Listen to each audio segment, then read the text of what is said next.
Welcome to the Friday at 4 podcast series with your host Charles Luttrell and co-host Steve Kent. Jen, good afternoon. Thank you for joining me on today's episode of Friday at 4. How are you? Good. I'm excited to be here. I'm supposed to Thank be you. at work. Please tell me my boss is not on this show. I want Your boss will never see it, right? to let's no, well, watch. This will be the one that you go viral on. And be It'll like, go weren't you viral. supposed to be making calls at 4? What's going on? Right. So, for our audience, Steve is not able to make it today. He had some doctor appointment today, and Jen has gladly stepped in to step up for us and get this episode going. I'm nowhere near as knowledgeable and sound as, wise as Steve, but I'm gonna give it a shot. I We think you're miss going you, to be Steve. fine.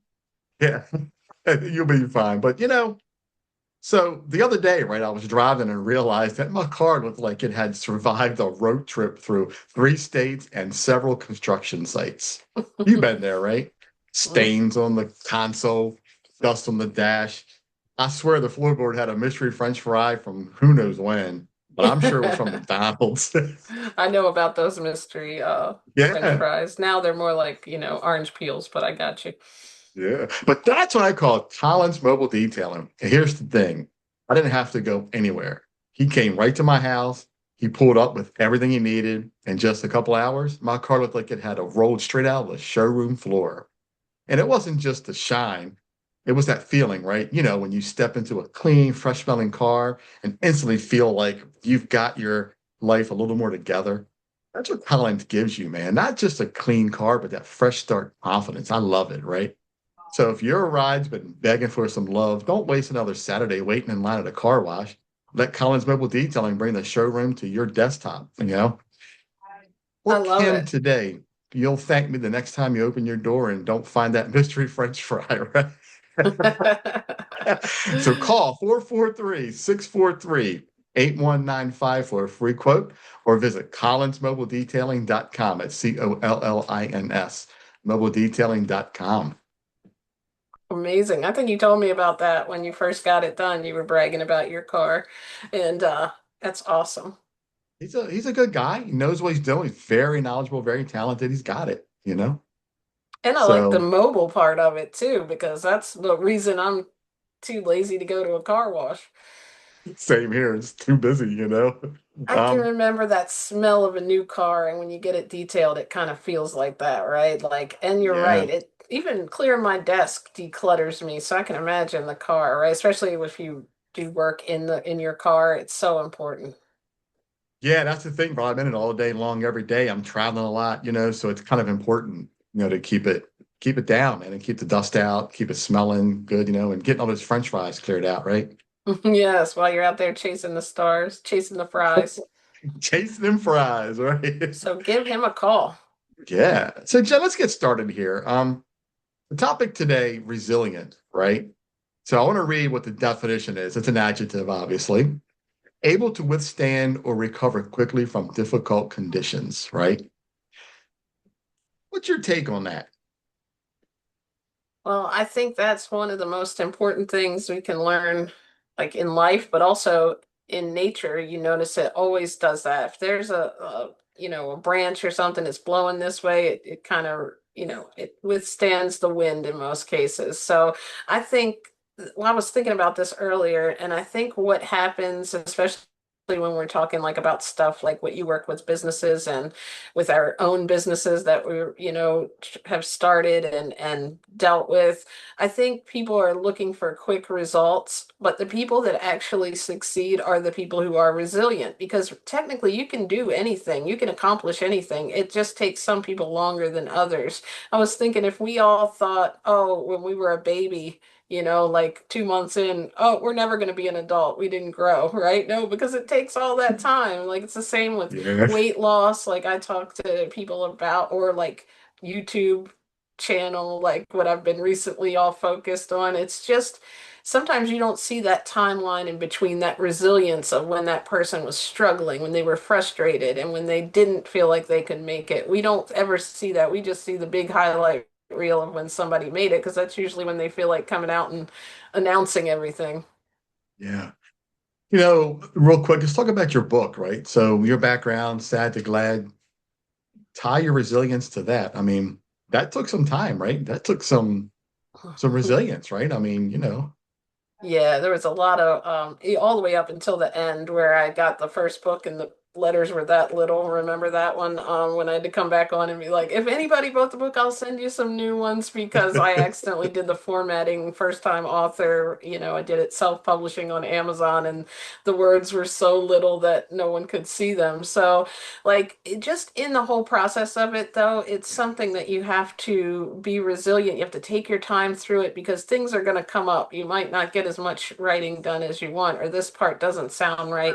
And then when you finally get it out there, you think, oh, it's going to blow the world up. And you realize, no, that you have to actually tell people about it. So I think most of the resilience is being disappointed but able to keep the faith and withstand that to keep going, like it's and what we put into it we get out of it, but we can't expect quick results. Like I started thinking about that book in 2020, I was telling you guys before, and it really, once I really set my mind to it, it happened so quickly when I got kind of the mindset and the focus and took action on it. Because, when we're in a state of having to be resilient, I feel like that's when we kind of want to walk away from things.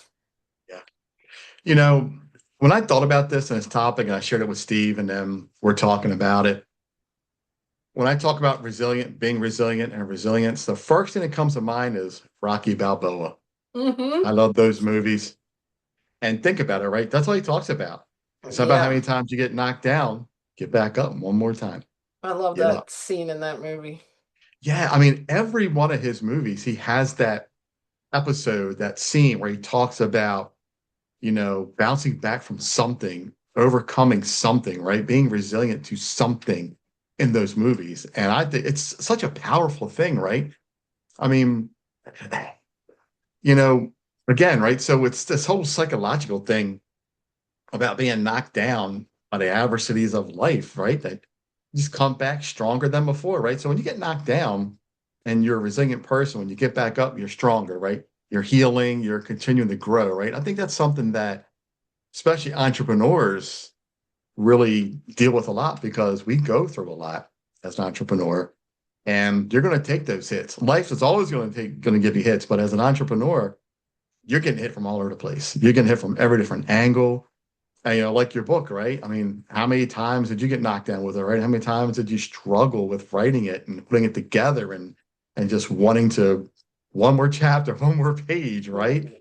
So it's Yeah. that's what we do, right? And to be able to overcome that and just keep pushing through, that's tough. And I think the part about it too is that each time we have that little setback, it's a learning experience. So we can almost, like, I think about it like a slingshot, right? Like if you would look at a slingshot, you have to pull back, or like the runners when they're getting ready to start, they take that step back. Sometimes we have to, like a stock pulls back. It's like all these different analogies come to me, but sometimes you have to just take a step back to move forward and to really, that's what I think the thing that was holding the book up was the part that my mind could get my head around. How do I get from here, this idea, to getting it on the pages and then to get it in an actual book? Because that looks like such from like a huge turnaround, like holding the book in your hand, right? Like from just an idea. So like I think that's where that resilience comes from taking a step back, thinking it over, and thinking, what is one simple little action or process I can take to get myself back on track? Whether it be one thing each day, I'm going to learn this, or I'm going to figure out like a schedule where I can commit to writing 30 minutes a day, an hour a day. Like I've been doing that recently with working out. You can tell by my big muscles, right? No, I'm just kidding. But like, I was so overwhelmed with sitting at my desk for so long. I felt like my legs were starting to feel like numb almost, and I'm like, I need to get moving around because I don't work out in the field anymore. I'm either writing or making a video or making phone calls for work. So I'm like, I need to move, but I would just put it off every day. Like, I don't have an hour, or I'd I couldn't find an hour. I'd make excuses. And so I found this 20-minute high intensity, he called it, but it's not high intensity because I can do it at 48. It's just like he does it in 20 minutes, a nice elliptical workout. And that totally made me get into it because I was like, okay, I can do 20 minutes. That resilience of like, oh, it's like, and then being sore or whatever, that's the resilience. Sometimes our muscles need that to get better. Like to build a muscle, you have to feel a little bit of uncomfortability, but not, you don't want to make yourself feel too uncomfortable. If there's a situation you're in, there is another thing where you can get out if that's going to be what's going to make you resilient, so there's two ways to look at it. You don't have to withstand everything, but if it's important to you and it's something you're striving for, it's going to happen. You're going to have those setbacks. Like, I know we've both been in business for a while. Yeah, this is my third business, two that directly tied to what I'm doing today. But the app, the one in the middle, the app, talk about resilience. Whew. Hmm. Building an app I had no idea what I was doing. I mean, same thing with the mystery shopping company first time around. Nobody would tell me anything. I had to Hmm. figure it out. And there were times when I'm like, what am I doing? But kept pushing forward, kept digging, kept finding my path. And then before you know it, I figured it out, and the same with the app, right? The app was probably the most difficult because, there's so many different steps to go into building an app, and then you don't realize they're called milestones when you partner with a developer and you have to create these milestones for the developer, step one all the way to the finished step. I had no Yeah. idea. I put all this on paper. It looked great to me, and the developer said, "Who drew this out?" I said, "I did." He's like, "Good job. Now we got to create the milestones." So I'm like, "Oh, Right. You're okay, like, oh, what's this all about? Right. Here we go yeah, again, right? Another yeah, delay. yeah, yeah." And the hardest part I think about anything with that app, I would say, was getting it live on Apple.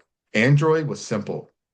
Apple kept rejecting it for every little thing. It was annoying.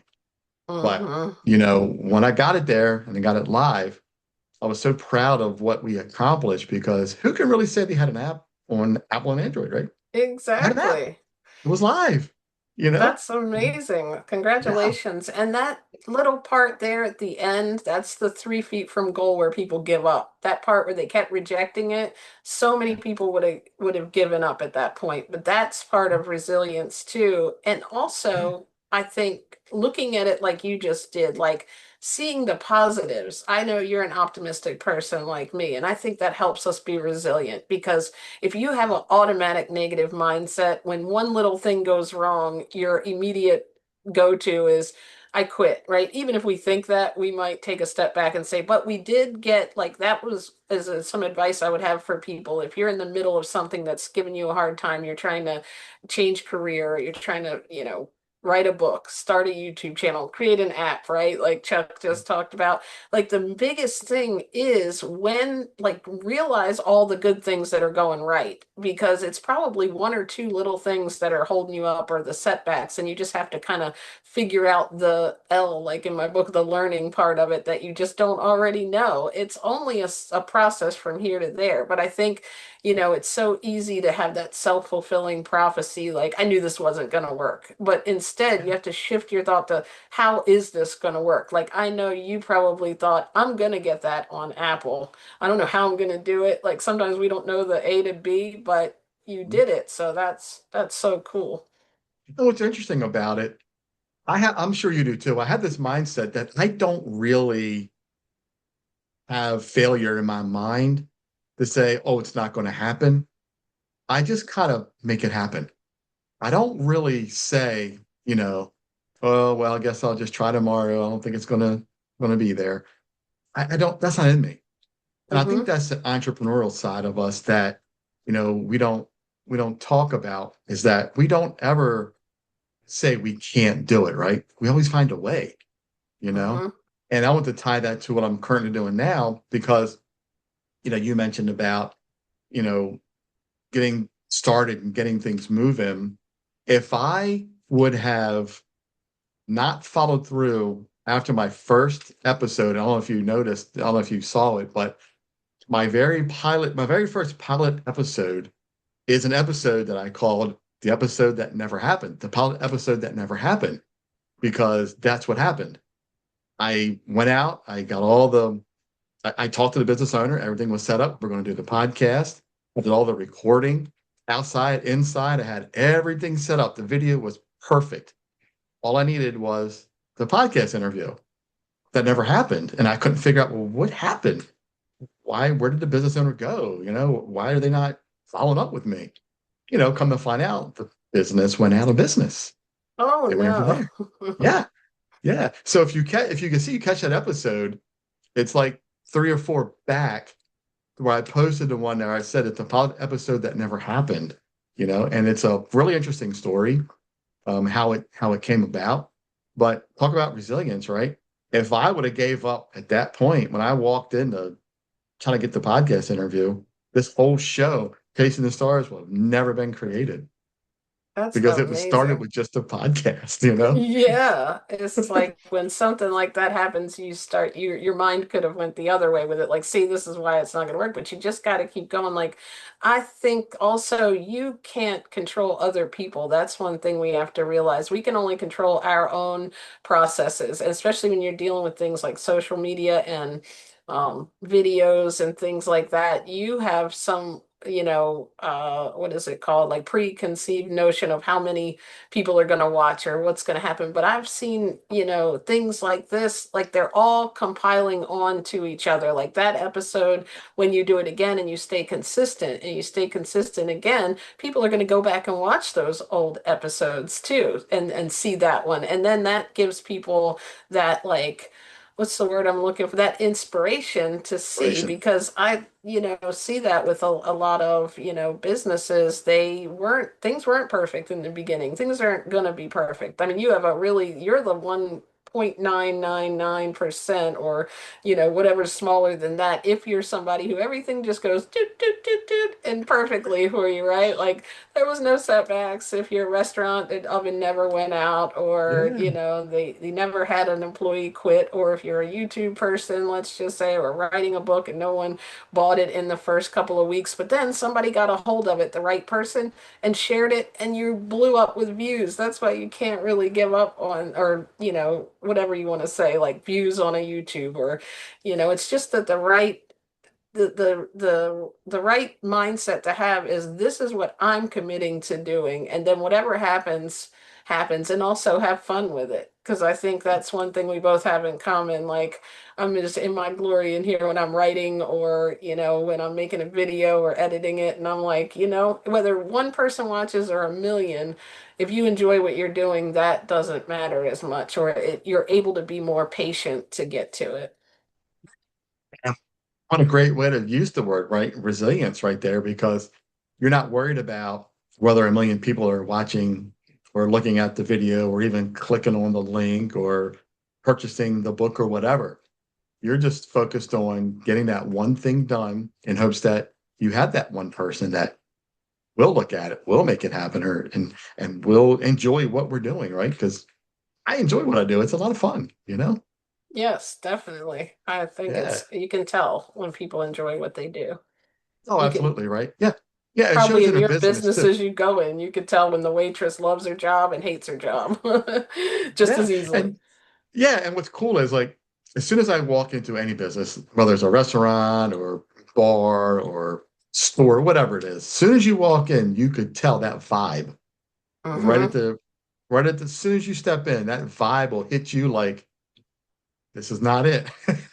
There's something Yes, going on. a whole And I've aura. actually done that. Yeah, I've done that. I walked in, I stood at the hostess desk. This was a restaurant. I stood at the hostess stand a good probably 7 minutes. 7 minutes at a hostess stand. No acknowledgement. Turn around, Oh, walk right that's out. terrible. Yeah. Yeah.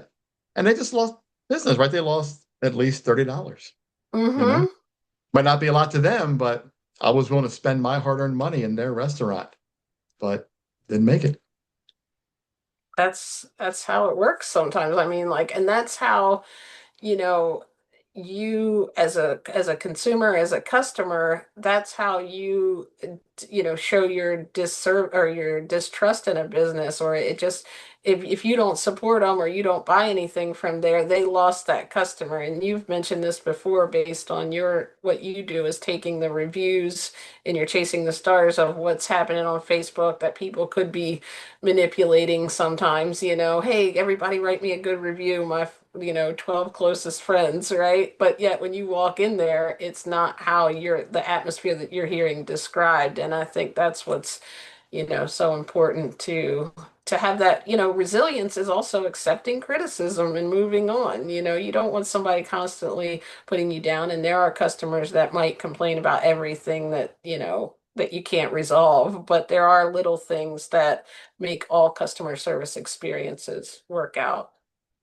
That's what I was going to mention, right as you mentioned that, hey, look, you know, even a business owner, you know, they get tired of looking at these reviews. They get tired of hearing and seeing people bashing their business Mm-hmm. and talk about resilience, right? You have to be able to fight through that noise, right?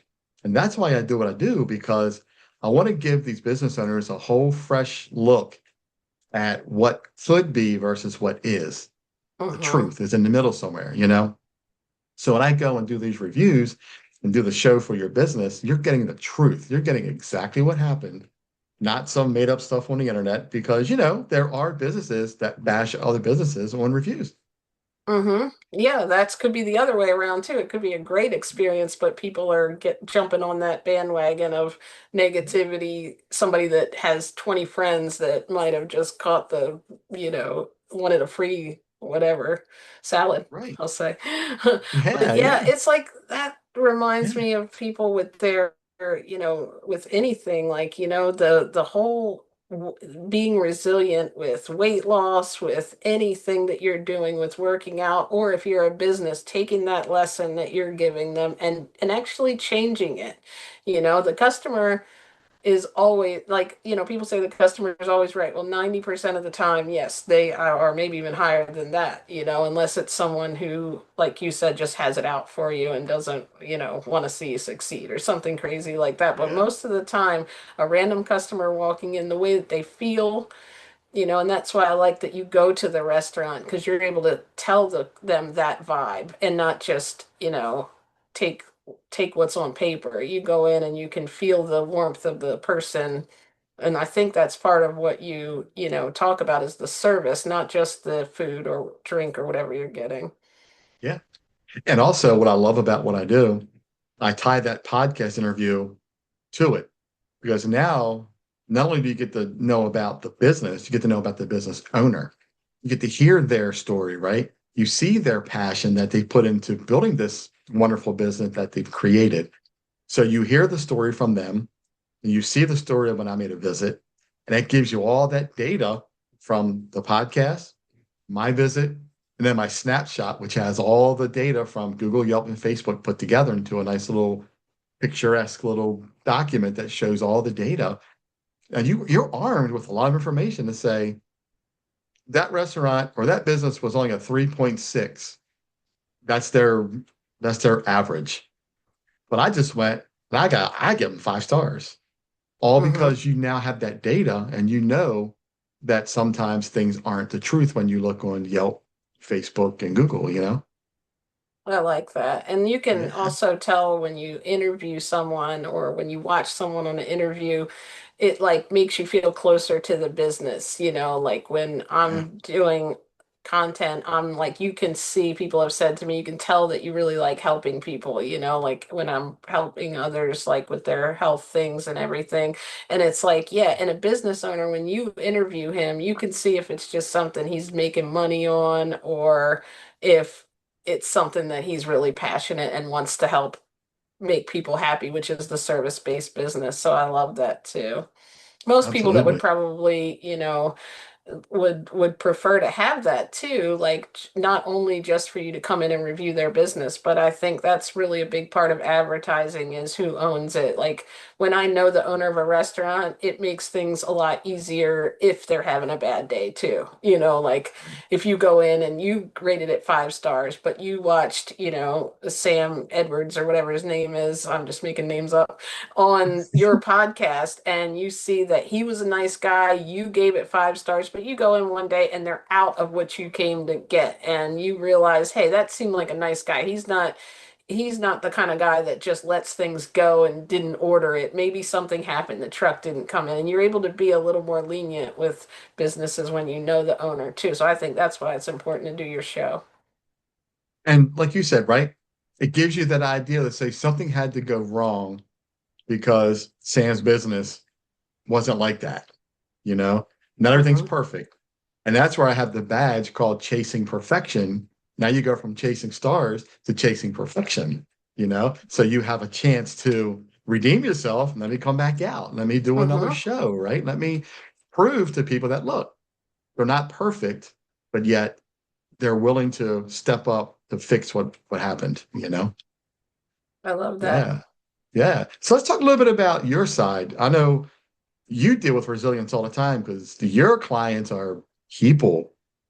They're looking for health, right? So let's talk about some resilience on what you deal with and how you deal with it. Yeah, it's really hard to say, like, everybody works on their own timeline, and that's what I try to explain to people. Everyone is not going to see results right away. It usually takes a lot longer than people say, but then sometimes you have to pay attention to what those little results are. So if you're starting, like what I always recommend, one salad a day, if you're new to this, fruit for lunch, salad for dinner, and then I have some desserts, like, healthy desserts that you can have. And it kind of puts you on there getting sunlight. I've been putting out that daily checklist. All of this plays a part in your health, and making sure you're drinking enough hydrating with water. And so when you do this, like, you might think, oh, I wanted to lose 20 pounds, but in 3 days, you're not going to lose 20 pounds, right? But in 3 days, what I try to help people is say, what are the little things you're noticing? Well, I'm like having less stress throughout the day, or have more energy after eating the fruit and the, greens for lunch. I'm feeling a lot better. I was able to get more done. I'm actually feeling like I can go work out because and get moving around, because of this here. So I think it's important to celebrate your wins. That's the only way you're going to stay resilient, because if you're looking for big results, those have to add up to little results. I mean, it's the same with, whether you're saving money, or if you're losing weight, or trying to get healthier, and or trying to, build a body that you want. Whatever the case is, these little mini wins, and when you don't feel like doing it, maybe taking that extra step, and then eventually you learn to like these things. I think you just, like, resilience comes from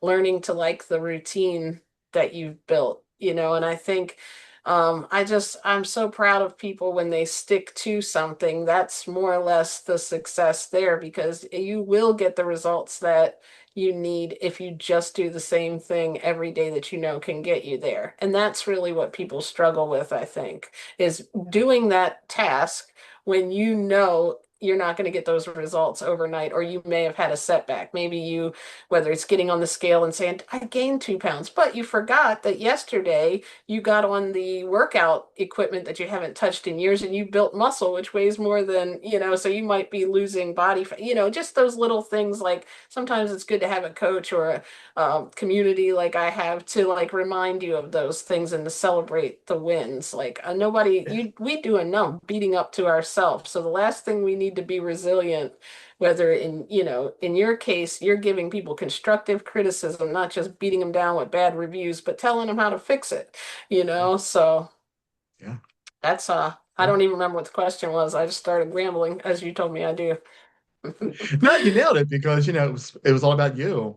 It's all about, you know, because you coach people, you talk to people. That's your business model, is coaching people how to eat raw and live a healthy lifestyle, eating the right fruits and vegetables, and how to get through life healthier and live longer. And you got to make it fit in with your life, right? It's got to be Yeah. a personalized thing that it can't just happen once and then we give up on it, right? So Right. you can't Yeah. just be on your best behavior when Chuck comes because he pops up on you, and so do I, right? I'm gonna be checking in whether people are eating their greens and their Right. fruit. Well, hopefully next time when Colin details my car, I find a piece of lettuce on the floor, not a French fry, right? I'm gonna have to call him. I got that number now. I'm gonna write it down. He might be what is that what is that called? Like confidentiality, customer confidentiality. I can't tell you. I can't tell you. I can tell you, but then I have to kill you. Exactly. We don't want any Right. killings going Yeah. on. No Yeah. fry. It's Friday. Get it? I get it. No French fry fry. Friday. We got to give up on the fries, right? It's free fry Friday, according to McDonald's. I didn't get free fries today. Hey, Oh no. Now you gotta go no. get them. Now you're gonna I drop one know. on your floor. You just got your floor cleaned. Just got my floor clean. Mhm. Right. Oh, Jen, thanks a lot for filling in for Steve. It's been a pleasure having you back on. I know you were on a couple episodes ago, and you're welcome to come on anytime, when you get time. I know your work schedule and everything you do is crazy, like all of us, and I really appreciate this. I do. thank you for having me. I always love talking Absolutely. with you guys and with you. And Steve, we'll see you next time. And Chuck, thank you Yeah. for allowing me to come on. And hello Yeah. to everyone out there watching. I know Dawn's on her show, or she would be. Oh no, this isn't live, right? She can still watch it, right? Yeah, this is not live. Yeah, I'll record these and then I post them. Yeah. So Yes. yeah, I love that you joined us back here on the Friday at 4. It's like Steve always says at the end, it's 4 o'clock somewhere. Yes, I love So that. Well, thanks. I yeah, that's love what your show and your Chasing the Stars show and everything you're doing. So keep it up. appreciate it. And you'll probably have to resend me the link so I can sign up for your school account. You said it was free. So let me give a shout out to you real quick for that if you want to. We got a couple of minutes left before we have to close out here. But go ahead and real quick, you get the school account, right? So people can sign up for free to learn all of your information, right? Yeah, definitely. It's a so what you can do first, what I'll give you is the link so that they can get the checklist. I think I have the salad checklist, the beginner raw vegan guide. It's a whole bundle of things you can get for free, and then the school links are in there.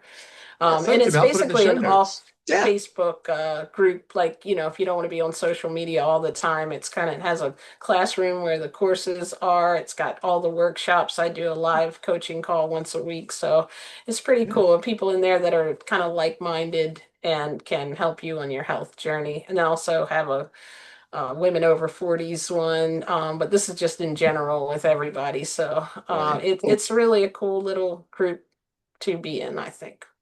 Yeah, send the link over to me again. I'll put it in the show notes when I edit this up and get it posted. How's that? Cool, thank you. Sounds like a plan. All right. Jen, again, thanks for coming on and filling in for Steve. It's been a wonderful Friday at 4. And we'll catch up soon and have a great weekend. You too, thank you. You got it. Take care, Jen. Bye, thank you. See ya. You've been watching the Friday at 4 podcast series with your host Charles Luttrell and co-host Steve Kent. Thanks for watching.